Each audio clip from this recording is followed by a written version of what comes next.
Hey guys, I'm Kendall Lynn and welcome to the Gamer News. Activision Blizzard faces another lawsuit on behalf of the investors. The Sarbanes-Oxley Act, SOX for short, was designed to protect the interest of investors.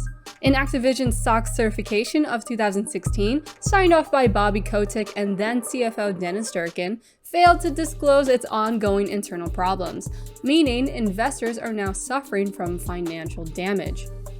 Over on the Blizzard side, Jen O'Neill and Mike Ibarra will share responsibility as co-leaders, effective immediately, after the announcement of J. Allen Brack leaving the company to pursue other opportunities.